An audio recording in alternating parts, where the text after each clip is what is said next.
जय श्री राम। ठीक है भाई, शुरुआत करते हैं। कल एक होमवर्क दिया था प्यारे भाई सभी को एक, तो देखते हैं क्या सा होमवर्क था वो। क्या उत्तर था जल्दी से बताओ। आसान क्वेश्चन था ये तो।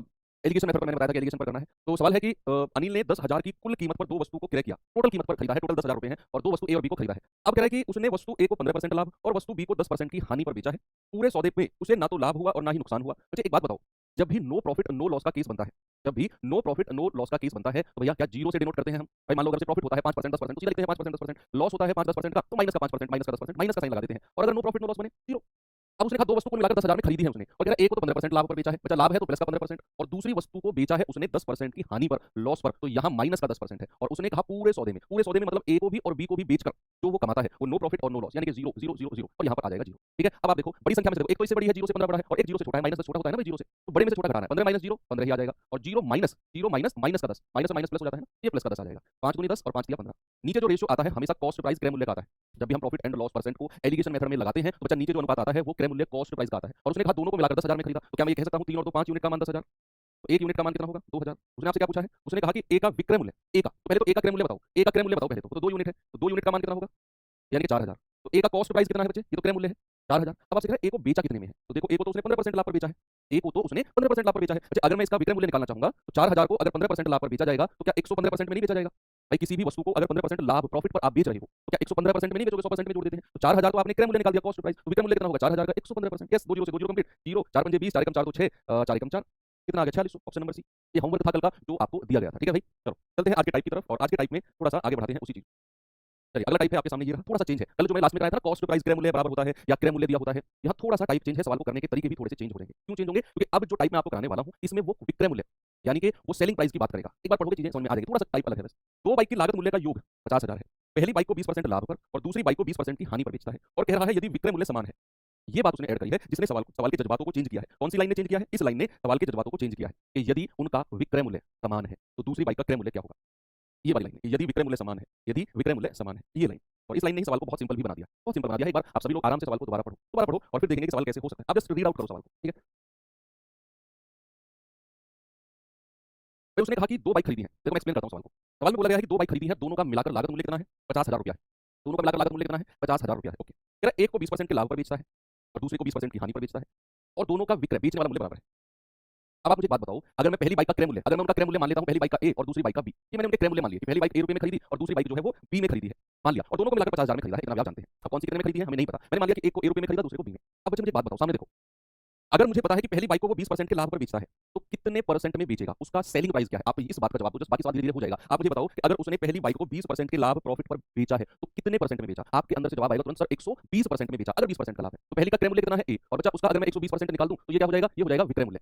होगा कि नहीं 120%? चलो आगे चलते हैं। उसने कहा कि दूसरी बाइक को 20% की हानि पर बेचा। बाकी सवाल को नीचे का भूल जाओ, इस बात पर ध्यान दो कि दूसरी बाइक को 20% की हानि, अच्छा अगर दूसरी बाइक को 20% की हानि पर बेच रहा है तो कितने परसेंट में बेच रहा है, बेच कितने परसेंट में रहा है? आप कहेंगे दूसरी बाइक का क्रय मूल्य बी है और उसने अगर 20% की हानि पर बेचा है ना तो बेचा होगा 80% में, है ना भैया। 20% की हानि तो यही कहती है। और उसने सबसे लास्ट की लाइन में तो तोड़ ही कर दिया सवाल का। उसने कहा यदि उनका विक्रय मूल्य समान है दोनों का, तो पहली वाली बाइक का विक्रय मूल्य ये रहा, दूसरी वाली बाइक का विक्रय मूल्य ये रहा, तो क्या मैं दोनों को इक्वल कर दूं?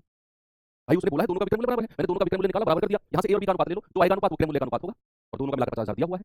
बहुत आसान क्वेश्चन हो गया भाई, है ना। मैंने कुछ नहीं किया, पहली बाइक को 20% लाभ पर बेचा तो क्रय मूल्य ए था, 120% से गुणा कर दिया क्रय मूल्य को। दूसरी बाइक को 20% की हानि पर बेचा तो क्रय मूल्य बी था, 80% से गुणा कर दिया क्योंकि 20% की हानि थी। फिर उसने कहा उनका विक्रय मूल्य तो बराबर है, तो मैंने बराबर कर दिया। यहाँ से ए और बी का अनुपात ले लूंगा मैं, और कुछ भी तो नहीं है, तो ये जाएगा 40 दूनी 80 और 40 दिया 120। तो प्यारे भाई ए और बी का रेशियो कितना आ गया? ए के सामने क्या है 2 और बी के सामने क्या है 3। ये जो रेशियो आया है क्रय मूल्य का आया है। क्यों? क्योंकि ए और बी तो मेरे क्रय मूल्य थे, ए और बी तो मेरे क्रय मूल्य थे। यस, ए क्रय मूल्य था, उसको 120 से गुणा किया 120% से, तो ये टोटल विक्रय मूल्य बना है। बी मेरा कॉस्ट प्राइस क्रय मूल्य था, उसको 80% से गुणा किया, तो ये टोटल हमारा विक्रय मूल्य बना है। ए और बी अलग अलग तो अब भी कॉस्ट प्राइस ही रहेंगे, है ना। तो दोनों को जोड़ेंगे तो 3 और 2 5 यूनिट का मान कितना है बच्चे 50,000। एक यूनिट का मान कितना है 10,000। क्या पूछा उसने? उसने कहा दूसरी बाइक का क्रय मूल्य, ये रही दूसरी बाइक, 3 गुना 10,000 30,000, ऑप्शन नंबर सी। ये पहली बाइक है ए, ओके बिल्कुल सही बात है। ये पहली बाइक है जिसको 20% के लाभ पर बेचा है ना, वो पहली बाइक है ए। हमें दूसरी बाइक पूछी है तो 30,000। वेरी गुड, चलो थोड़ा सा आगे चलते हैं।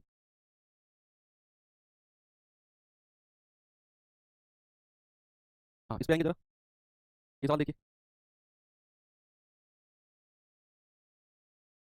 अब सवाल है कि जब हमें क्रय मूल्य ही ना दिया हुआ हो, बहुत सारी वैरायटी बनती है इस तरह के सवाल में, हर वैरायटी के सवाल मैं आपको करा रहा हूँ, तो मैं इसका तो बहुत बड़ा तोड़ बताऊंगा आपको। ऋतु ने दो टीवी सेट 48 रुपए प्रत्येक में बेचे, दो टीवी सेट, ओके, जिनमें से एक पर 20% का लाभ हुआ और दूसरे पर 20% की हानि हुई। दो टीवी सेट बेचे हैं, एक को बेचने पर 20% का लाभ होता है और दूसरे को बेचने पर 20% की हानि होती है। कुल प्रतिशत लाभ या हानि बताओ क्या होगा। का तो डायरेक्ट 1 to 1 फॉर्मूला है, आपको फॉर्मूला लगाएंगे आंसर आ जाएगा। डायरेक्ट 1 to 1 फॉर्मूला ऐसा सवाल होगा। एक बार उससे पहले लेकिन आप कम से कम 2 बार सवाल को पढ़ो, आराम से पढ़ो, धीरे धीरे मैं टाइम दे रहा हूँ, क्योंकि आपको पता चलेगा कि फॉर्मूला लगाना किस टाइप के क्वेश्चन में, इस टाइप के। आप 2 बार पढ़ोगे आपके दिमाग में ये थोड़ा सा चला जाएगा। आराम आराम से। ऋतु ने 2 टीवी सेट 4800 प्रत्येक में बेचे। यहाँ 4800 रुपए क्या दिया हुआ है? विक्रय मूल्य, सेलिंग प्राइस। अब बच्चे एक वर्ड का क्या मतलब होता है? उसने कहा 2 टीवी सेट 4800 प्रत्येक, 4800 प्रत्येक में बेचे। 4800 प्रत्येक में मतलब पहले वाला भी 4800 रुपए में बेचा, दूसरे वाला भी 4800 में बेचा, यही है इस प्रत्येक का मतलब। तो यहाँ से क्या मुझे ये पता चल गया कि दोनों का बेचने वाला मूल्य बराबर है, पहले वाला भी 4800 दूसरा भी 4800। क्या मैं ये कह सकता हूँ कि दोनों का विक्रय मूल्य समान है? क्या मैं कह सकता हूँ कि दोनों का विक्रय मूल्य समान है, दोनों का सेलिंग प्राइस इक्वल है? कह सकते हैं पहली लाइन से? यस सर, बिल्कुल कह सकते हैं। जिनमें से एक पर उसने 20% का लाभ कमाया, कुछ कुछ रुपए में खरीदा होगा, 4800 में बेचकर 20% का लाभ कमा लिया। दूसरे पर 20% की हानि कमाई, उसे कुछ रुपए में खरीदा होगा, उसे 4800 में बेचने पर 20% की हानि हो गई। तो कह रहा है बताओ ओवरऑल प्रॉफिट या लॉस परसेंट क्या होगा? इस तरह का सवाल डायरेक्ट आपसे पूछा जाएगा, डायरेक्ट। मैं कहूँ लैंग्वेज भी यही रहेगी, वैसे डिजिट चेंज हो जाएंगे, ये डिजिट चेंज हो जाएंगी, लैंग्वेज डिट्टो यही रहेगी, है ना? तो भैया जब हमें पता है कि लैंग्वेज डिट्टो यही रहनी है, तो मैं आपको एक फॉर्मूला लिखवाता हूँ इस तरह के सवालों का कि अगर विक्रय मूल्य समान हो, अगर सेलिंग प्राइस क्या हो बच्चा? अगर सेलिंग प्राइस इक्वल हो, अगर सेलिंग प्राइस इक्वल हो और एक वस्तु को तो A% के प्रॉफिट पर बेचा जाता है। पहली वस्तु को A% प्रॉफिट यानी कि लाभ हिंदी में जिसको बोलते हैं, और दूसरी वस्तु को उतने ही परसेंट, जितना यहाँ A है उतना ही यहाँ हानि होनी चाहिए, उतना ही यहाँ हानि होनी चाहिए। पहली वस्तु को A% का प्रॉफिट, दूसरी वस्तु को उतने ही परसेंट का लॉस या फिर हानि हम कह सकते हैं। अगर ऐसी कंडीशन है तो बच्चे ऐसे केस में जो ओवरऑल उसे होता है ना, ओवरऑल उसे होता है लॉस, या फिर हिंदी में अगर मैं कहूँ तो ओवरऑल उसे होती है हानि। याद रखना ऐसे केस में उसे हमेशा नुकसान होगा, उसे हमेशा लॉस होगा, और कितना होगा वो भी लिख लो, वो होगा A²/100%। कितने परसेंट की हानि होगी? ये इस तरह के सवाल का फॉर्मूला है। फाइनली आपको ये कंडीशन दी हुई है और आंसर इसका डायरेक्ट A²/100 है। जो भी आपको परसेंटेज दिया हो उसका स्क्वायर करके 100 से डिवाइड कर दो। मैंने क्या कहा? दोनों का सेलिंग प्राइस बराबर होना चाहिए। 4800 प्रत्येक में बेचा, क्या उनका सेलिंग प्राइस इक्वल है? यस सर, सेलिंग प्राइस बराबर है, विक्रय मूल्य समान है। तो पहली कंडीशन सेटिस्फाई हो गई, पहली कंडीशन सेटिस्फाई हो गई, सेलिंग प्राइस इक्वल है। फिर उसने कहा एक पर 20% का लाभ, चलो एक पर 1% का लाभ कमा लिया, दूसरे पर 20% की हानि, हानि होनी चाहिए, 1% की हानि हो गई, सारी कंडीशन सेटिस्फाई हो गई। ऐसे केस में ओवरऑल क्या होगा? नुकसान होगा, और कितना होगा? A²/100 यानी कि 20 का स्क्वायर बटे 100, 20 का स्क्वायर होता है 400/100, 2 जीरो से 2 जीरो कंप्लीट। आप कहेंगे सर 4% की हानि हो जाएगी। क्या होगी? 4% की हानि यानी कि 4% का लॉस। इसके बहुत सारे तरीके हैं सवाल को करने के, आप उन तरीकों में मत फंसो। जिस सवाल का जो मैं तरीका बता रहा हूं ना, अब आप उसी पर फोकस करो। डाइवर्सिटी अलग अलग चीजें ऐसे भी हो सकता है, वैसे रेशियो मेथड से भी सेलिंग प्राइस इक्वल आप कर सकते हो, बहुत सारे तरीके हैं, लेकिन बच्चा आपके पास उतना टाइम अब नहीं है। आज कितना तारीख हो गई सर? ऑलमोस्ट 1 महीना भी नहीं है आपके पास, है ना? तो हमें इसमें अब वही तरीके पे फोकस करना है जो जिस तरह के सवाल का बेस्ट मेथड है ना? मैं आपको 4 तरीके बता दूं, फाइनली आपको याद तब भी नहीं रहने हैं, याद रहेगा एक मेथड। तो मैं अब थोड़ा सा ये चीज करूंगा कि आपको एक मेथड के साथ ही मैं लेकर चलूं जो बेस्ट होगा। चलिए अगला सवाल जल्दी से बताइए, सेम क्वेश्चन है। समझ रहे हैं? 1 महीना भी नहीं, 1 महीने में आपको थोड़ा डिटेल पढ़ा दूं, रिवीजन के बिना मैथ्स बेकार है, तो आपको वैसे भी वो इतना याद नहीं रहना है। ये सवाल करो जल्दी से। दो वस्तुओं का विक्रय मूल्य समान है, पहली वस्तु को 15% के लाभ पर और दूसरी वस्तु को 15% की हानि पर बेचा जाता है। हाँ बिल्कुल सही बात है, अगर दोनों अलग अलग हो तो क्या करें?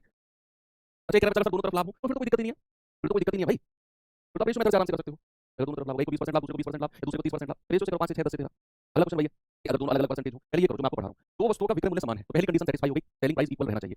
पहली वस्तु को 15% के लाभ पर बेचेगा, चलो पहले एक को लाभ पर बेच दिया, और दूसरी वस्तु को 15% की हानि पर बेचेगा, तो इसको हानि पर बेच दिया। मैंने 3 कंडीशन आपको बताई कि भैया विक्रय मूल्य समान होना चाहिए, है, A% का लाभ होना चाहिए, है, उतना ही परसेंट की हानि होनी चाहिए, ये भी है। तो ऐसे केस में ओवरऑल क्या होगा बच्चे? ओवरऑल हानि होगी, और हानि प्रतिशत क्या होगा? A²/100, A²/100% की हानि। ए कितना है? 15%, तो 15²/100%, या फिर 225/100, या फिर मैं कह सकता हूँ 2.25% की हानि। ऑप्शन नंबर डी आपका सही जवाब है। ठीक है, ये 3 कंडीशन सेटिस्फाई रहनी चाहिए, विक्रय मूल्य समान होना चाहिए, A% का लाभ, उतने ही परसेंट की हानि होनी चाहिए। अब सवाल आता है कि सर अगर ऐसा कोई सवाल आ जाए जिसमें प्रॉफिट और लॉस इक्वल ना हो, भाई ये तो इक्वल है, इक्वल का मैंने केस बता दिया आपको, डायरेक्ट आपने A²/100 लगाना है, दोनों इक्वल रहनी चाहिए, लाभ और हानि बराबर रहनी चाहिए, उतने परसेंट का लाभ है, उतने ही परसेंट की हानि होनी चाहिए, स्क्वायर करके 100 से डिवाइड कर दो, ये आपका आंसर है। लेकिन अगर ऐसा हो कि सर ये बराबर ना हो तो फिर क्या करें? तो फिर क्या करें? तो वो है आपका अगला सवाल। हालांकि वो सवाल एग्जाम में मुश्किल ही आएगा, लेकिन फिर भी चलो देख लेते हैं। उस केस में हमें ना क्रय मूल्य निकालना होगा। फिर उस केस में हमें थोड़ी सी मेहनत करनी होगी, क्रय मूल्य निकालना होगा। जैसे सवाल पढ़ो आप, सवाल पढ़ेंगे, आदित्य अपने निजी संग्रह की 2 कलाई घड़ियों में से प्रत्येक को 12600 में बेचता है। प्रत्येक को, पहली घड़ी को भी 12600 में बेचा, दूसरी को भी 12600 में उसने बेचा, दोनों को इक्वल प्राइस पर बेचा है। क्या मैं इस लाइन से ये बात कह सकता हूं कि दोनों घड़ी का विक्रय मूल्य समान है बच्चा? किसी को कोई दिक्कत है? उसने कहा प्रत्येक को 12600 में बेचा है, क्या मैं ये कह सकता हूं कि दोनों का विक्रय मूल्य समान होगा? यस, आगे चलो। पहली घड़ी को उसने 26% के लाभ पर बेचा और दूसरी घड़ी को उसने 10% की हानि पर बेचा है। अब यहां जज्बात बदल गए। पीछे के 2 सवालों में मैंने कहा जितना परसेंट प्रॉफिट होगा उतना ही परसेंट लॉस होना चाहिए, लेकिन यहां तो 26% का लाभ है और 10% की हानि है। यहां तो दोनों इक्वल नहीं है, यहाँ तो दोनों इक्वल नहीं है, तो फिर क्या करेंगे? तो ओवरऑल के लिए अब स्क्वायर/100 करके तो हम कर नहीं सकते हैं, तो फिर क्या करें भाई? अब हमें क्रय मूल्य, कॉस्ट प्राइस निकालना होगा। कैसे बच्चे? देखो पहली घड़ी को 26% लाभ पर अगर बेचता है, मैं पहली घड़ी की बात कर रहा हूँ, अगर 26% लाभ पर बेचता है तो 126% में बेचेगा, और उसका मान कितना है? 12600। तो 1% का मान कितना? 100, भाई 126 से 126 कटेगा, तो 100% का मान कितना? 100 से गुणा कर देंगे 100 को, तो 10,000। तो पहली घड़ी का कॉस्ट प्राइस आपके पास आ चुका है, 10,000 रुपया पहली घड़ी का। और बात करें दूसरी घड़ी की, अगर उसने दूसरी घड़ी को 10% की हानि पर बेचा है, दोनों का परसेंट अलग अलग है, जब दोनों का परसेंट अलग अलग होगा तो हम उस केस में कॉस्ट प्राइस निकाल कर सॉल्व करेंगे। उसने दूसरी घड़ी को 10% की हानि पर बेचा, तो बच्चे कितने में बेचेगा? 90% में, और फिर उसका विक्रय मूल्य 12600 है। 1% का मान कितना होगा? 12600 बटे 90, 9 से 9 गया, 9 एकम 9, 9 चौके 36, तो 100% का मान कितना है? और 140 आएगा, ये आ जाएगा 14000। दूसरी घड़ी का कॉस्ट प्राइस आ गया, दूसरी घड़ी का क्रय मूल्य आ गया 14000, दोनों का क्रय मूल्य आपने निकाल दिया। अब कुल कॉस्ट प्राइस टोटल दोनों को जोड़ दो, 10000 प्लस 14000, आप कहेंगे सर ये 24000 आ गया। और कुल सेलिंग प्राइस, कुल विक्रय मूल्य, पहली घड़ी का भी 12600 और दूसरी घड़ी का भी 12600, ये आ जाएगा 25200। तो कुल कॉस्ट सेलिंग प्राइस इतना, कुल कॉस्ट प्राइस इतना। अब आप देख लो भैया कितने परसेंट का प्रॉफिट उसे हुआ है, कितने परसेंट का प्रॉफिट उसे हुआ है, देख लो। अब आप खुद देख लो कि अगर पहली वस्तु को, सॉरी, दोनों को मिलाकर 24000 में खरीदेगा तो 25200 में बेचेगा, तो कितने का फायदा हो गया उसे? ये हो गया 1200 रुपए का फायदा। और कितने पर? 2400 पर, 24000 पर, सॉरी, और गुना 100, 2 जीरो से 2 जीरो खत्म, 1 जीरो से 0 खत्म, 24 पंजे 120, 5% का लाभ। क्या हो गया बच्चों से? 5% का लाभ। ऑप्शन नंबर बी बिल्कुल सही है। ठीक है, तो जब भी ऐसा सवाल आए कि जिसमें ये परसेंट अलग अलग हो तो फिर उस केस में हम क्या करते हैं, हम क्रय मूल्य निकाल कर करते हैं 100% का मान दोनों केस में, फिर कुल क्रय मूल्य दोनों को जोड़ेंगे 24,000, कुल विक्रय मूल्य एक का 12,600, दूसरे का 12,600, तो 25,200। अब देखेंगे कि 24,000 की चीज 25,200 में बेची गई, 1200 का फायदा हो गया कितने पर, 2400 पर, 24,000 पर और गुणा 100 यानी कि 5%। अगर ऐसा सवाल आ जाए जहां परसेंट अलग अलग हो तो। हालांकि सवाल जो मुझे लग रहा है ना आपके एग्जाम में जो मुझे लग रहा है वो सवाल इस तरह का बनेगा, इस तरह का सवाल बनेगा जो बनेगा, ठीक है। आप परेशान मत होइए, इस तरह का सवाल बनेगा, डायरेक्ट आंसर कर सकते हो। अगर बन जाए तो फिर उसके लिए भी आपने तैयार रहना, मेरा कहने का मतलब ये है। चलो नेक्स्ट टाइप चलते हैं। ये देखिए, देखेंगे बच्चे सवाल को जरा। एक व्यापार, अब ये बेसिक कैलकुलेशन का टाइप है, ये जो टाइप मैं करा रहा हूं आपको बच्चे, ये बेसिक कैलकुलेशन मतलब इनका कोई वन लाइनर ट्रिक नहीं है जो टाइप मैं करा रहा हूं, इनमें आपको कैलकुलेशन करनी पड़ेगी, इनमें कोई ट्रिक से आप आंसर नहीं निकाल पाओगे। इनमें मान लो जैसे आप घर का कोई हिसाब कर रहे हो, घर के हिसाब में ट्रिक थोड़ी लगाते हो, उनको तो सीधा कैलकुलेट करते हो कि भाई इतने का चाय पत्ती आ गई, इतने का मिर्च आ गई, इतने का धनिया आ गया, तो उनके पैसे सामने लिखते हो, फिर जोड़ते हो, उनमें कोई ट्रिक थोड़ी लगाते हो, सबको जोड़ देना, घर का जो राशन आता है 1 रुपए को, तो वही है, ये वही जो टाइप है, वही कैलकुलेशन करनी है। एक व्यापारी ने 120 भेड़ प्रति भेड़ की दर से, यानी कि 120 रुपए में एक भेड़ 60 भेड़ खरीदी, छोटा मोटा हिसाब लगाना है। उसने उनमें से 40 भेड़ को 150 प्रति पर बेच दिया और अन्य 10 भेड़ की मौत हो गई अकस्मात।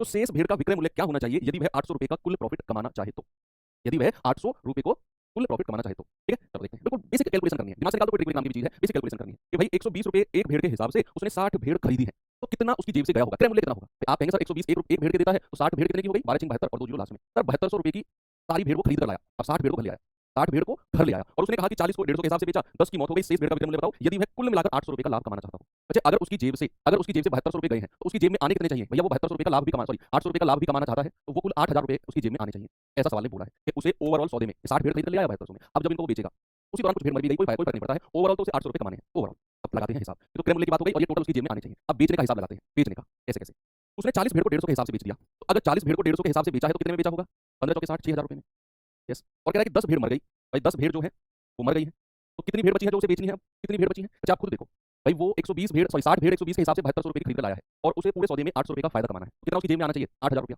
अब उसने 40 भेड़ 150 के हिसाब से बेची है 6000 में, 10 भेड़ मर गई, 40 बेच दी, 10 मर गई, 60 टोटल थी, तो बची कितनी है 10 भेड़, और कितने में बेचेगा उन्हें, हम 6000 उसकी जेब में आ चुके हैं, 8000 टोटल आने हैं, तो 8000 माइनस 6000, तो वो 10 भेड़ कितने में बेचेगा, 10 भेड़ बेचेगा 2000 में, तो एक भेड़ कितने में बेचेगा, एक भेड़ बेचेगा 2000 बटे 10 यानी कि 200 रुपए में बेचेगा बची हुई भेड़। ऑप्शन क्या हो गया, ऑप्शन हो गया ये, उसने पूछा ना शेष भेड़ का विक्रय मूल्य बताओ, तो शेष भेड़ का विक्रय मूल्य 200। ये मोटा मोटा हिसाब है, इसमें कोई ट्रिक नहीं है, कभी आपको इसका भी कोई ट्रिक बता दो, ये मोटे मोटे हिसाब वाला टाइप है जहां आपको जैसे घर का कोई हिसाब लगा रहे हो ऐसे हिसाब लगाते हैं, ठीक है, ऐसे हिसाब लगाना है कि भाई 60 भेड़ 120 के हिसाब से 7200 की खरीद ली, 800 रुपए का लाभ कमाना है तो 8000 रुपए उसकी जेब में आने चाहिए। उसने 40 भेड़ 150 के हिसाब से बेच दी, 6000 रुपए आ गए जेब में, 10 भेड़ मर गई, बची कितनी 10 भेड़ है ना, 40 50 और 60 टोटल 60 है, उनको वो 8000 माइनस 6000 2000 में बेचेगा, एक कितने में बेचेगा, 10 से डिवाइड कर देंगे 200 रुपए। ओके, एक और सवाल ऐसा ही बेसिक हिसाब का, एक और सवाल आपको देता हूं मैं, करो ये सवाल जल्दी से। ऐसे सवाल बनते हैं स्टेट एग्जाम में, जो आपका यूपी कांस्टेबल का सवाल है, ऐसे सवाल बनते हैं जो बेसिक कैलकुलेशन के सवाल है ना, मुझे लगता है कि ऐसे सवाल आपके पेपर में बन सकता है। हाँ, वो आपको कोई ट्रिक पूछेगा ही नहीं कि कौन सा ट्रिक कौन सा सवाल, वो बेसिक क्वेश्चन देगा और कहेगा बेसिक कैलकुलेट करो इनको, तो कोई ट्रिक वहां पर नहीं लगानी है, वहां कैलकुलेशन बेसिक करनी है बस। एक दुकानदार ने 190 प्रति दर्जन की दर से 20 दर्जन कलम खरीदी, 20 दर्जन, और एक दर्जन का रेट क्या है 190 रुपए, और 20 दर्जन उसने खरीदी है, 20 दर्जन। अब क्या थोक बाजार में खर्च करने के लिए 200 रुपए एक्स्ट्रा उसने दे दिए, ओके, और उसने पेन को, एक पेन को 22 रुपए प्रति पेन के हिसाब से बेचा है, तो उसका प्रॉफिट कितना है। यहाँ भी बिल्कुल मोटा मोटा हिसाब लगाना है। कैसे भाई, अब मैं बात करता हूँ पहले खरीदने वाली कॉस्ट प्राइस की बात करता हूँ। देखिए एक बार 190 की दर्जन, 190 की दर्जन के हिसाब से 20 दर्जन कलम खरीदी है, तो कुल कितना उसकी जेब से गया है भाई, एक दर्जन 190 की और उसने 20 दर्जन खरीदी है, तो ये 3800 रुपए की खरीदी है, 3800 रुपए उसकी जेब से गए हैं। और अगर मैं कहूँ कुल कलम कितनी है, कितने पेन है टोटल, भाई 20 दर्जन खरीदे हैं, तो पेन की संख्या बता दो आप मुझे, पेन की संख्या भाई, एक दर्जन में कितने होते हैं 12, आप कहेंगे सर 240 पेन, 240 पेन उसने कितने में खरीदे हैं 3800 रुपए में, खरीदे हैं कि नहीं भाई, 240 पेन कितने में खरीदे हैं 3800 में, 20 दर्जन थे 12 से गुणा कर दिया, तो 240 पेन 3800 में खरीदे हैं। अब कह रहा है कि थोक बाजार में खर्च करने के लिए 20 200 रुपए एक्स्ट्रा दे दिए उसने, 200 रुपए और दे दिए उसने, तो कुल क्रय मूल्य कितना हो गया, और 200 इसमें जोड़ देंगे भाई, कुल क्रय मूल्य कितना हो गया 4000, यानी कि मेरे भाई वो 240 पेन कितने में खरीद कर लाया है 4000 में। चलो इतना तो आपको क्लियर हो गया। अब कह रहा है कि एक पेन 22 रुपए का बेचता है, एक पेन कितने का बेचता है, ये तो क्रय मूल्य है, और उसने कहा एक पेन की क्रय मूल्य है, सेलिंग प्राइस क्या है 22 रुपए प्रति पेन, यानी कि एक पेन 22 रुपए में, तो प्रॉफिट परसेंट आपको मैंने तरीका सिखाया था, याद करो, क्रॉस मल्टीप्लाई करके, आप उससे कर लो या फिर पेन की संख्या बराबर कर लो, आपकी मर्जी है भाई, आपकी मर्जी है, आप कैसे भी करो, या तो आप ऐसे मल्टीप्लाई कर लो, क्रॉस ऐसे मल्टीप्लाई करो 4000 और इसकी मल्टीप्लाई इसमें कर लो, तो तरीका मैंने आपको सिखाया था कि वस्तु एक तरफ लिखना है, मूल्य एक तरफ, या तो वस्तुओं की संख्या बराबर कर लो, 240 पेन 4000 में खरीदे तो इसको भी 240 से गुणा करके पेन की संख्या बराबर कर लो, इधर भी 240 से गुणा करना है, या तो ऐसा कर लो और फिर देख लो कितना परसेंट प्रॉफिट है। और अगर ऐसा नहीं करना चाहते तो फिर आपको, तो मैंने एक टाइप भी स्पेशल करवाया है क्रॉस मल्टीप्लाई का, तो 0 22 के 88 22 दूनी 44 और 8 52, ठीक है। तो 4000 की चीज 5280 में बेची गई है, मुझे कितने 1280 रुपए का फायदा हो गया, कितने पर 4000 पर और इंटू 100, ठीक है भाई, 3 जीरो से 3 जीरो खत्म, 4 दिया 12 4 दूनी 8, 32% आपका ऑप्शन नंबर डी सही है, ठीक है। ये मैंने स्पेशल टाइप भी कराया था, परसों कराया था शायद, कल कराया था मुझे नहीं पता, लेकिन मैंने कराया था कि एक तरफ अगर वस्तु लिखी हो एक तरफ मूल्य, एक तरफ वस्तु एक तरफ मूल्य, तो क्रॉस मल्टीप्लाई करके आप प्रॉफिट परसेंट निकाल सकते हैं। ओके, ये बड़ा बेसिक कैलकुलेशन क्वेश्चन है। चलिए एक और सवाल देता हूं आपको, ये सवाल जरा देखेंगे इसको, जरा देखेंगे बच्चे सवाल को, क्या है सवाल में, क्या होगा इसका उत्तर, सभी लोग बताएंगे। एक विक्रेता ने 40 दर्जन फल 2400 रुपए में खरीदे, 2400 टोटल, ये मतलब 2400 रुपए प्रति दर्जन, ना अपनी तरफ से दिमाग लगाना ही नहीं है कुछ भी, 40 दर्जन फल है 2400 रुपए टोटल खरीदे हैं, इनमें से 30 फल सड़े हुए थे तो फेंक दिए, 25% का लाभ कमाने के लिए शेष फलों को प्रति दर्जन किस दर से बेचेगा, दिस इज द क्वेश्चन, बताओ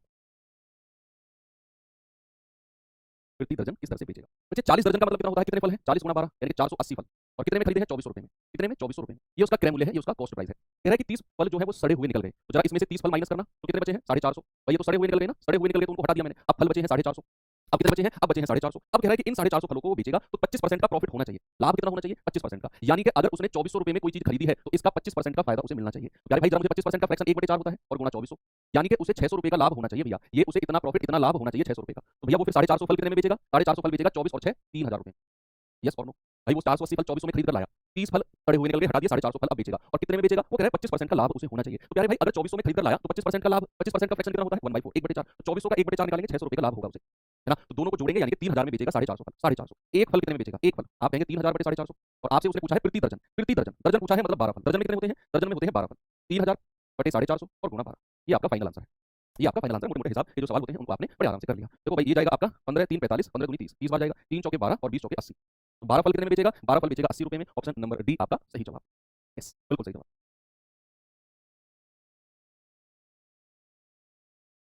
5280 माइनस 3800 क्यों करेंगे? 5280 माइनस 4000 कर रहा हूँ बच्चे में, 3800 में 200 जोड़ के 4000 हो गया उसका मूल्य। कहाँ तो तुम घूमते रहते हो, पता नहीं कौन सी दुनिया में विराजमान रहते हो। ये सवाल करो। लास्ट क्वेश्चन है इस टाइप का, फिर हम अपने नेक्स्ट टाइप की तरफ चलते हैं और वो लास्ट टाइप होगा प्रॉफिट लॉस का। फिर इसका एक लास्ट एक अलग से टाइप है जिसको कहते हैं डिसऑनेस्ट शॉपकीपर, बेईमान दुकानदार। फिर हम उसको कंप्लीट करेंगे, है ना? फिर बेईमान दुकानदार पर ही हम आज पूरी क्लास लेंगे। इसके बाद दो तीन क्वेश्चन का एक टाइप और बचा हुआ है। एक दुकानदार 6 कार्डिगन 3000 में और 20% के लाभ पर और 10 पजामा 6380 में 16% के लाभ पर बेचता है, तो कुल लाभ परसेंट कितना होगा? बताओ जल्दी से। 3000 कौन सा 3000? ये वाला। अरे इसमें 2400 रुपए में खरीदी, 600 रुपए का फायदा हो गया, तो 2400 में 600 जोड़ना जरा, कितना जाएगा? 3000 तो आएगा, है ना? इतने में तो बेचेगा भाई। कोई चीज आप 2400 में खरीद कर लाए हो, आपने 600 रुपए का फायदा कमाना है, तो कितने में बेचोगे आप? 3000 में तो बेचोगे। तो ये वही तो है, ये उसका बेचने वाला मूल्य है। 450 को 3000 में बेचेगा, एक को 3000 बटे 450 में बेचेगा, तो 12 को कितने में बेचेगा? 80 रुपए में। ठीक है, बताओ जल्दी से उत्तर। सवाल है एक दुकानदार 6 कार्डिगन 3000 रुपए में 20% के लाभ पर बेचता है और 10 पजामा 6380 में 16% के लाभ पर बेचता है। बताओ टोटल प्रॉफिट परसेंट कितना है? अब आप ये मत कहना कि हाँ ठीक है चलो बताओ, आपको देखते हैं कैसे आप आंसर बताओगे। यस ठीक है, जल्दी से बताएंगे भाई। इनका कॉस्ट प्राइस निकालो। ओवरऑल पूछा है ना उसने, ओवरऑल ओवरऑल दोनों पर कितना प्रॉफिट होगा? दोनों पर। तो ये मत कहना कि 16 और 20 36% का होगा ना, कुछ और होगा उसे। ओवरऑल पूछा है उसने। यस बिल्कुल सही जवाब। चलो देखते हैं भाई। सबसे पहले मुझे बताओ हम क्या मूल्य निकालते हैं? Cost price. इसका पहले कार्डिगन का निकालते हैं, कार्डिगन का कॉस्ट प्राइस। कार्डिगन का स्पेलिंग गलत है मुझे पता है, जैसे ये कार्डिगन ठीक है। कार्डिगन का कॉस्ट प्राइस निकालते हैं। आप मुझे बताओ 6 कार्डिगन 3000 में 20% लाभ पर बेचे। 6 कार्डिगन है, एक का मूल्य मत निकालना, 6 ही रहने दो भाई। कोई चीज अगर 20% लाभ पर बेची जाती है तो क्या 120% में बेची जाएगी? अभी थोड़ी देर पहले सवाल कराया था मैंने ऐसा, अलग अलग परसेंटेज दिए हुए थे। 1% का मान कितना है? 3000 बटे 120, जीरो से जीरो खत्म, 12 दूनी 24, 12 पंजे 60, तो 100% का मान कितना आ गया? 2500। 2500 100 से गुणा किया तो ये क्रय मूल्य आ गया कॉस्ट प्राइस। अब निकालते हैं पजामा का। पजामा का कॉस्ट प्राइस क्या है भाई? पजामा का कॉस्ट प्राइस उसने कहा 6380 में बेचा है और 16% का लाभ कमाया।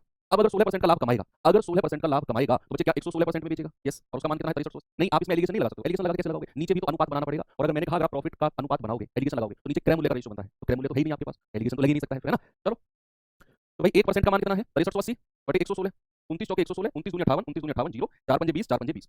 तो 100% का मान कितना है? 55 को 100 से गुणा करेंगे 55। अब अपना वही जो मैंने थोड़ी देर पहले परसेंट अलग अलग वाला सवाल कराया था, टोटल कॉस्ट प्राइस निकालना है। टोटल टोटल कॉस्ट प्राइस कितना है? दोनों को जोड़ेंगे 2500 और 5500, 2500 और 5500 कितना आ गया बच्चे? 8000। कितना आ गया? 8000।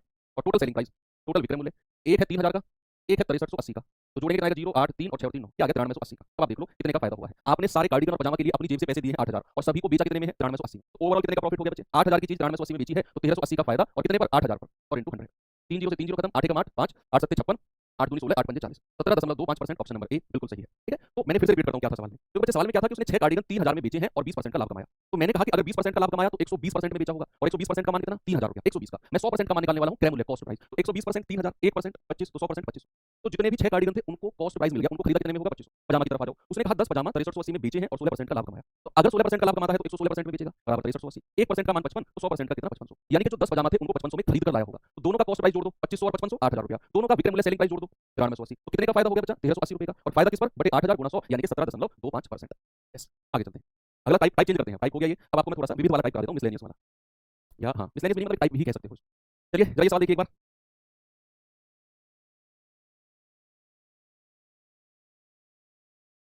करिए भाई सवाल को जरा।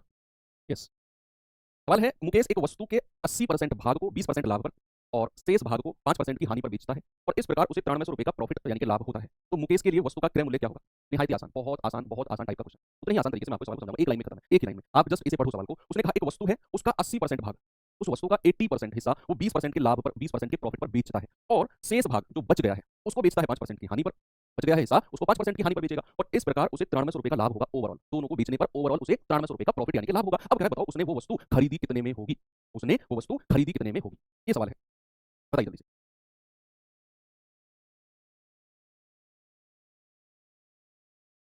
ऐसे सवालों में कि जहां आपको दिखे कि इतना हिस्सा इतने परसेंट लाभ पर, इतना हिस्सा उतने परसेंट की हानि पर या लाभ पर। सुनो, सवाल की पहचान बता रहा हूँ। जहाँ वो आपसे कहेगा कि हिस्सा इतना परसेंट लाभ, हिस्से को यानी कि किसी भी वस्तु को पार्ट्स में बेचेगा कि भाई उसका 20% भाग इतने में बेच दिया, 40% इतने में, अगला 40% इतने में। तो जहाँ भी हिस्सा काट-काट के वो अलग-अलग प्रॉफिट लॉस में बेचेगा। इस तरह के सवालों को कैसे करना है? जैसे उसने कहा 80% भाग 20% लाभ पर, बचा हुआ भाग 5% की हानि पर। तो उसने हिस्सों में बेचा है ना इस वस्तु को, हिस्सों में पार्ट्स में बेचा है। तो आपने करना क्या है? जो परसेंट दिया हुआ है इसको फ्रैक्शन में चेंज कर लो। जैसे 80% भाग है ये, तो शेष भाग कितना होगा? भाई टोटल 100% होता है, शेष भाग कितना होगा? शेष भाग होगा 20%।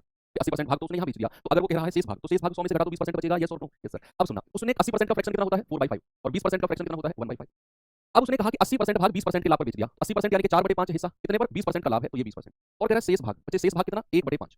और उसको क्या कह रहा है? 5% की हानि। जहां भी हानि होगा उसको माइनस में रखना है, माइनस। और ओवरऑल किसके बराबर है? 9300 रुपए के। देखो आप फिर से देखो, मैंने कहा कि जहां भी वो हिस्सा काट काट के अलग अलग प्रॉफिट परसेंट या लॉस परसेंट पर बेचेगा, इस तरीके से करना है। हिस्सा 80% है, 4/5 फ्रैक्शन हो गया, 20% का लाभ कमाया, तो 4/5 गुना 20 प्लस फिर जो शेष हिस्सा बचा 1/5 उसको 5% की हानि, तो माइनस का 5 क्योंकि ये हानि है। अब यहाँ जल्दी से ओवरऑल परसेंट इक्वल कर दो 9300 के, 100% का मान निकाल दो, आंसर आ गया। भाई 5 चौके 20, 4 चौके 16%। ये माइनस इधर आएगा, माइनस हो जाएगा, 5 से 5 कटेगा 1% बराबर 9300। तो 16 में से 1 गया 15% बराबर 9300।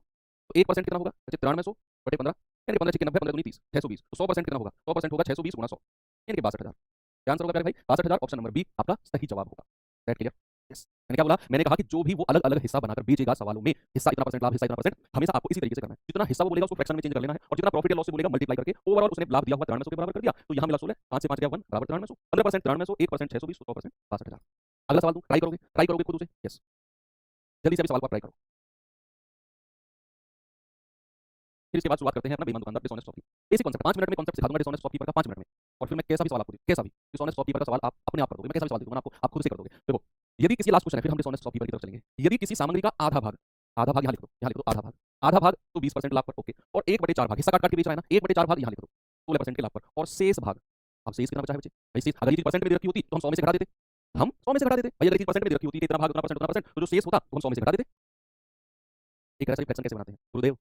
आपको सत सत नमन है, मेरे कहने से मेरी लाज रख लो, परसेंटेज चेक जाकर पढ़ लेना टाइम निकाल कर, ठीक है? तो अब ये यहाँ पर तो फ्रैक्शन में दे दिया, यहाँ शेष भाग कैसे निकालें? बच्चे जरा इन दोनों को जोड़ना, शेष भाग निकालो, शेष भाग कैसे निकालना है, रिमेनिंग हिस्सा। इन दोनों को जोड़ना जरा, 1/2 प्लस 1/4, तो ये होगा आपका 4 2 6, भाई 4 1 4 2 1 2 4 2 6 4 2 8 यानी कि 3/4 है ना जोड़कर। तो अगर हमें शेष हिस्सा निकालना है तो 1 - 3/4 कर दो। तो दोनों को जोड़कर आया है ना 3/4, एक में से घटा दो, 4 1 4 में से 3 गया 1/4। तो शेष हिस्सा कितना आ गया? 1/4। तो जब भी ऐसे परसेंटेज आपको दे रखे हो, जब भी ऐसे परसेंटेज आपको दे रखे हो, सॉरी फ्रैक्शन, और शेष हिस्सा निकालना हो तो इनको जोड़कर 1 में से माइनस कर दो, शेष हिस्सा आ जाएगा। बस हो गया सवाल, हो गया। अब तो अपने उसी तरीके से कर दो कि भाई उसने बोला है कि आधा भाग 20% लाभ, तो आधा भाग यानी कि 1/2 20% से गुणा करेंगे, प्लस 1/4 भाग 16% लाभ पर, 1/4 गुणा 16 प्लस शेष भाग 24% लाभ यानी कि 1/4 इंटू 24%। और ओवरऑल किसके बराबर दिया है? 90 रुपए का लाभ बराबर 90। तो 2 धाम 20, 4 से जाएगा 4 बार, 4 से जाएगा 6 बार, 6 और 4 10 और 10 20% का मतलब 90। 100% निकालना है, 1% 90/20, तो 100% कितना होगा? इंटू 100 कर दो। तो 20 पंजे 100 और 9 पंजे 45 यानी कि 450। ऑप्शन नंबर ए बिल्कुल सही है।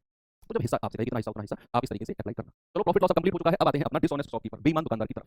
ठीक है भाई, थोड़ा सा रिलैक्स करते हैं। 2 मिनट, 8 बजे शुरू करना है, 8 बजे से 8:30 8:40 8:45 तक कंप्लीट कर देंगे, ठीक है? जहाँ तक भी जाएगा। तो चलो आराम से।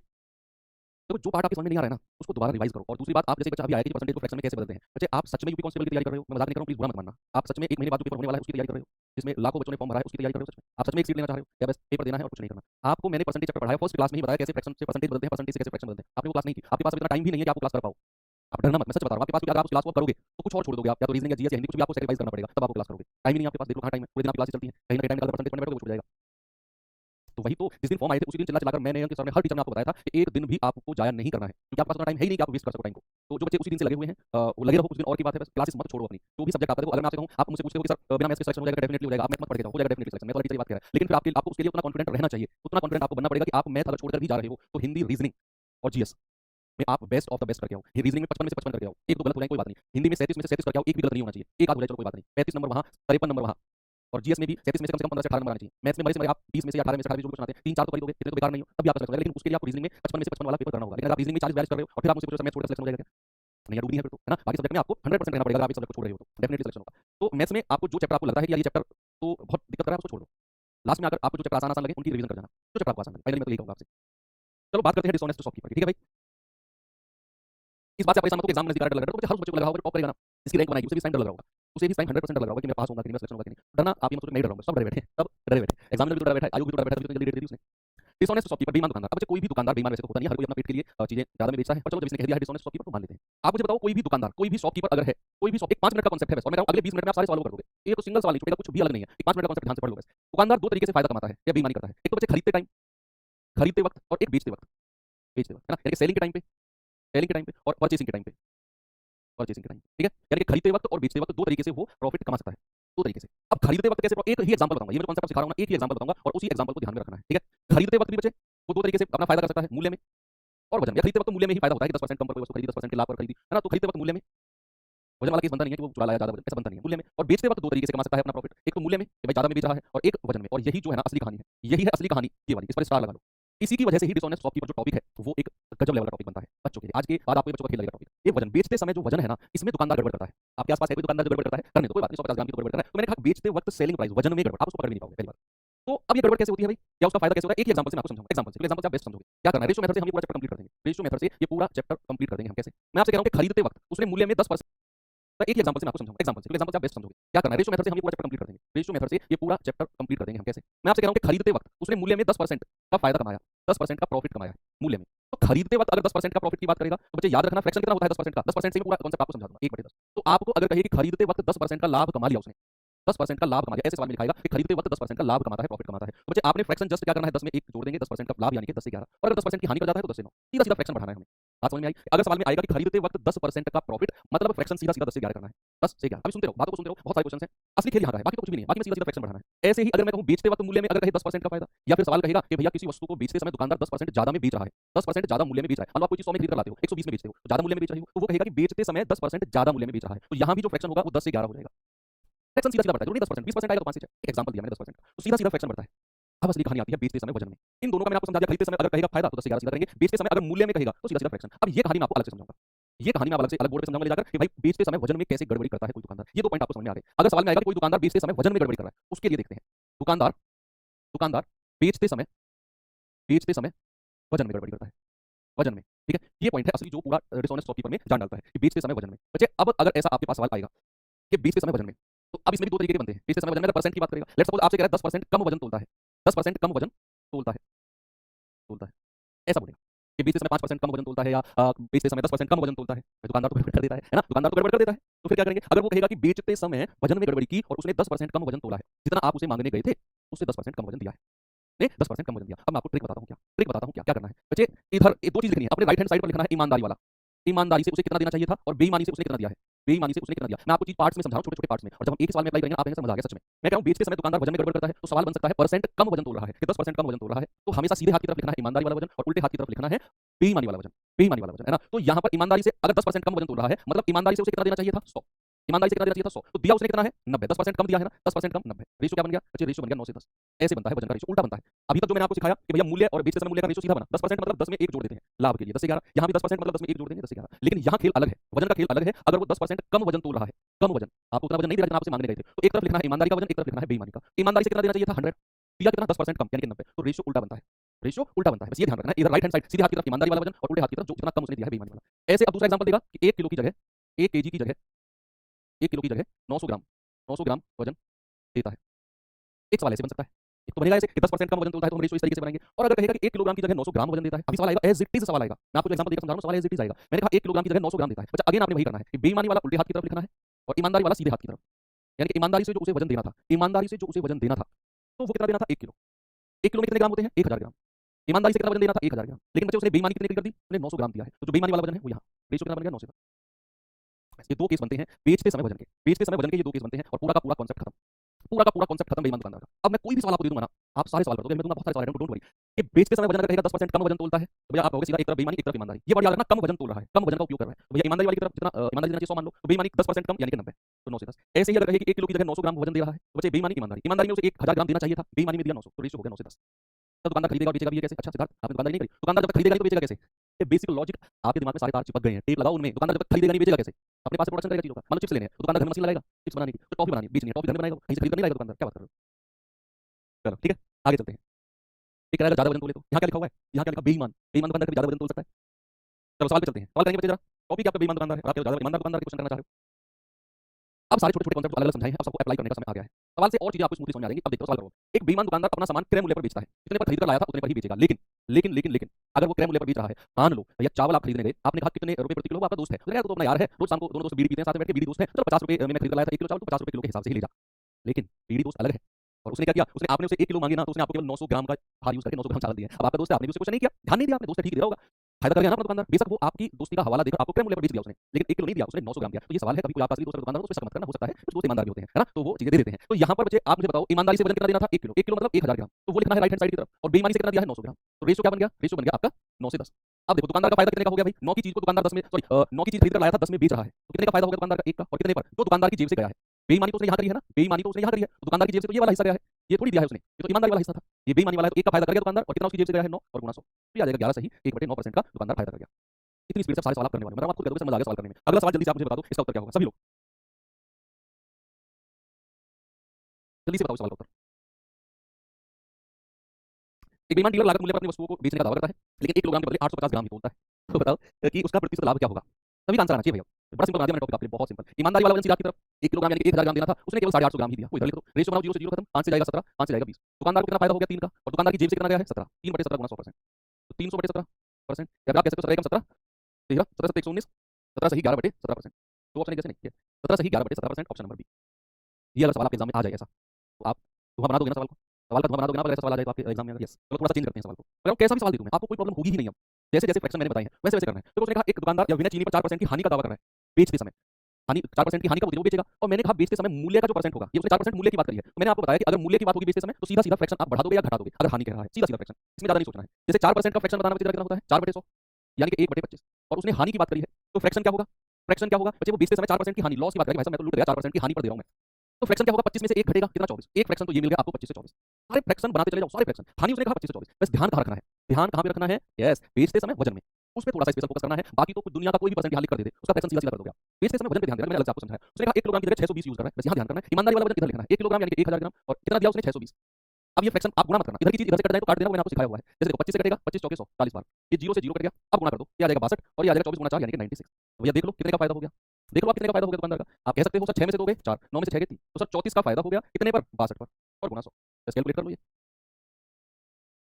जल्दी से बताओ क्या होगा इसका, सभी लोग बताएंगे है ना, बस बेचते समय वजन का ध्यान रखना, बाकी परसेंट दुनिया का कोई भी हो आप कर लोगे। भाई 2 से जाएगा 17 बार, 2 से जाएगा 31 बार, 17 गुणा 100 1700 बटे 31, कितना जाएगा 31 पंजे 155, आगे कितना बचा 15, 31 चौके कितना जाएगा 54 समथिंग जाएगा ना, तो 54 के आसपास ये है ना, ये है, यही आंसर है। अच्छा पूरा एग्जैक्ट निकालने की भी जरूरत नहीं है, मतलब एग्जैक्ट निकालने की भी जरूरत है ये नहीं, आपने देखा 31 पंजे 155 5 आएगा, और 5 से शुरुआत केवल इसी में हो रही है, लगाकर आगे भाग जाओ, जितनी स्पीड से आप भाग सकते हो उतनी स्पीड से भाग जाओ, ठीक है।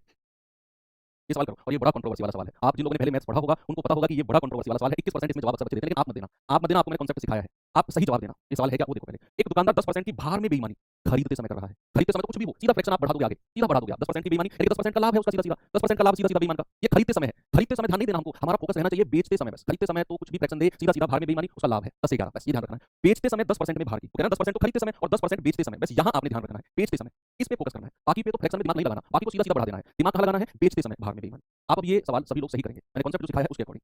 उसने कहा 10% खरीदते समय बेईमानी कर रहा है और 10% बेचते समय बेईमानी कर रहा है, 10% खरीदते समय बाहर में बेईमानी कैसे करेगा सर वो, मान लो वो 1 किलो चावल लेने गया है, 1000 ग्राम चावल लेने गया है, और जैसे ही उसका जो थोक विक्रेता है वो पीछे मुड़ा, उसने 100 ग्राम चावल अपने चावलों में डाल लिए, तो उसने 1100 ग्राम ले लिए, तो ये बाहर में बेईमानी होती है। तो रेशियो क्या बनेगा, सीधा सीधा 10 से 11 नहीं बनेगा, ये होता है खरीदते समय बाहर में बेईमानी, है ना। तो 10% का फ्रैक्शन कितना होता है प्यारे भाई 1/10, यस। तो पहला फ्रैक्शन की बात करते हैं कि 10% बाहर में बेईमानी खरीदते समय तो सीधा सीधा फ्रैक्शन बढ़ा दो, कोई दिक्कत नहीं है, क्या हो जाएगा 10 से 11 सीधा सीधा बढ़ा देंगे खरीदते समय, I don't care, I care about कि बेचते समय उसने बाहर में क्या बेईमानी करी है, उसने 10% बाहर में बेईमानी बेचते समय, यहाँ आप मुझे बताओगे कि ईमानदारी से उसे कितना देना चाहिए था 100, और उसने 10% की बेईमानी कर दी, उसने दिया कितना है 90, ये वैसा आपने यहाँ संभल के चलना है कि वो 10% बाहर में बेईमानी बेचते समय कर रहा है ना, तो मेरे भाई यहाँ बेचते समय ईमानदारी से अगर वो 100 देना चाहता है लेकिन उसने दिया नहीं, उसने 10% की गड़बड़ कर दी, बेईमानी से उसने 90 दिया है, तो रेशियो क्या बनेगा, ये गया, ये जाएगा 10 नाम 90, 11 नाम 110, रेशियो क्या बन गया बच्चे 9 से 11। अब आप देख लो कितने का फायदा हो गया दुकानदार का 2 का, और कितने पर, कितना उसकी जेब से गया है गुणा 100, आप कहेंगे 200/9%, और ये कितना होता है 22 सही 2/9%, ये आपका जवाब है 22 सही 2/9। बहुत सारे बच्चे इसका आंसर 21% देते हैं, लेकिन वो गलत है, 21% इसका आंसर नहीं है। पता है 21% कब होगा, जब वो ये भार वर्ड यूज नहीं करेगा, वजन का वर्ड यूज नहीं करेगा। मैं आपको बताता हूँ 21% कहां पे आंसर होगा, मैं क्वेश्चन लिखता हूं, एक दुकानदार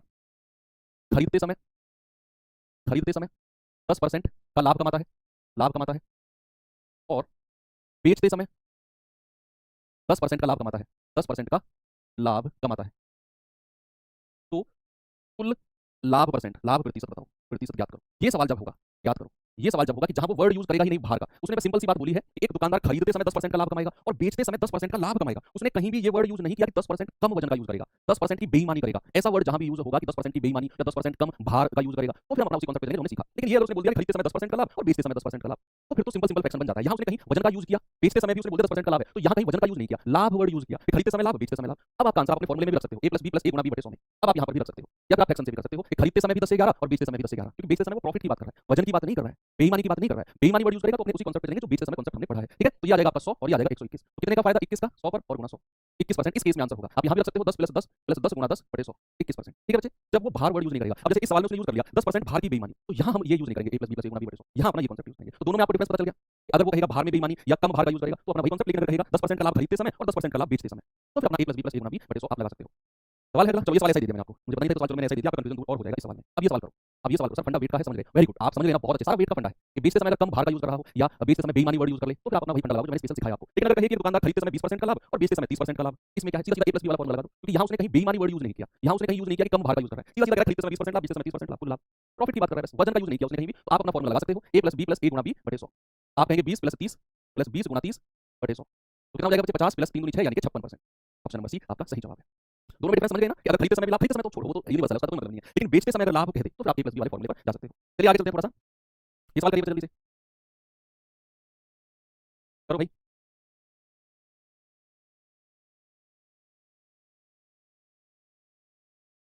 बेईमान दुकानदार वाले सवाल किसी के गलत नहीं, होना नहीं चाहिए। इतना प्यारा कॉन्सेप्ट मैंने आपको, इतना खतरनाक कॉन्सेप्ट सिखा दिया। एक दुकानदार अपनी वस्तु को 40% की हानि पर बेचने का वादा करता है, परंतु वह 30% कम वजन तोलता है, तो ये वर्ड यूज कर दिया आप, कम वजन तोल रहा है, तो अपना वही कॉन्सेप्ट जो हमने सीखा है वजन वाला, है ना, यहाँ वो 30% लाभ नहीं करा, कम वजन तोल रहा है, तो अपना वही कॉन्सेप्ट। पहले तो उसने कहा 40% की हानि, अच्छा 40% का फ्रैक्शन कितना होता है, 44/100, 4 से जाएगा 11 बार, 4 से जाएगा 25 बार, तो 11/25 की हानि, फ्रैक्शन कितना होगा, 25 में से 11 घटेगा तो ये आ जाएगा आपका 14, कितना आ जाएगा 14, तो 25 से 14 रेशियो हो गया, 25 में से 11 घटाओगे 14 ही आएगा। और दूसरा 30% कम वजन तोल रहा है, मतलब ईमानदारी से कितना वजन देना चाहिए उसको, 100, ईमानदारी से कितना देना चाहिए 100, लेकिन उसने बेईमानी से कितना दिया है, 30% कम, बेईमानी से कितना दिया है, बेईमानी से 30% कम यानी कि 70, ईमानदारी वाला सीधा की तरफ रखेंगे, बेईमानी वाला राइट लेफ्ट हैंड की तरफ।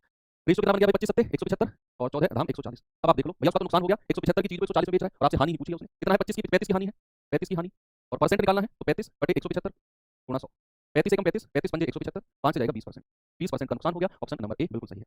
उड़ा दोगे ना सारे सवालों को, चलो एक और देता हूँ, मैं ज्यादा क्वेश्चन लेकर आया हूं ताकि आपका कॉन्फिडेंस बन जाए, बस ये सवाल करो। रवि नमक 16 रुपए प्रति किलोग्राम में खरीदता है और 18 रुपए प्रति किलोग्राम में बेचता है, एक फायदा तो यहाँ हो गया उसका, वह 1000 ग्राम की बजाय 900 ग्राम का वजन यूज करता है, तो वास्तविक लाभ बताओ, करो, तो उसका वास्तविक लाभ बताओ। उसने कहा रवि 16 रुपए के हिसाब से तो खरीदता है, भाई क्रय मूल्य कितना है उसका 16 रुपया और बेचा कितने में है उसने 18 में, तो यहाँ फायदा कितने का कर लिया 2 रुपए का और क्रय मूल्य कितना है 16, तो उसका लाभ कितना हो गया बच्चे, लाभ हो गया 1/8 का। ये फ्रैक्शन बनाना है क्योंकि हमें रेशियो बनाना है ना, तो फ्रैक्शन इसलिए बनाया। तो उसने कहा कि रवि 16 के हिसाब से खरीदता है और 18 के हिसाब से बेचता है, तो फायदा प्रॉफिट कितने का होगा 2 रुपए का, भाई 2 का प्रॉफिट हो गया ना, और किस पर, क्रय मूल्य यानी कि 16 पर 1/8, तो 1/8 का मतलब है कि 8 से फ्रैक्शन कितना हो जाएगा 9 हो जाएगा, 1/8 का फायदा तो यही है, यस। अब उसने कहा 1000 ग्राम की बजाय 900 ग्राम देता है, तो जो ईमानदारी से वजन देना है वो सीधे हाथ की तरफ लिखो, जो बेईमानी से दिया वो उल्टे हाथ की तरफ, 2 जीरो से 2 जीरो कंप्लीट, और देखो ये 9 से 9 कट जाएगा, ये 8 यहाँ लिख दो, ये 10 यहाँ लिख दो, कितने का फायदा हो गया उसका 2 का, कितने पर 8 पर, क्योंकि उसकी जेब से तो 8 ही गया है, गुणा 100, 2 चौके 8 और 4 से जाएगा 25%, ऑप्शन डी। अब तो आप इतनी स्पीड से आंसर दे रहे हो, लाजवाब लाजवाब। चलो ये सवाल करो, फिर एक होमवर्क दे दूंगा, क्लास कंप्लीट, एक होमवर्क दे दूंगा, होमवर्क आंसर इसी पीडीएफ में दे दूंगा, वो आपको अपलोड जब पीडीएफ होगी आपको तब मिल जाएगा उसका आंसर, ये कर लो।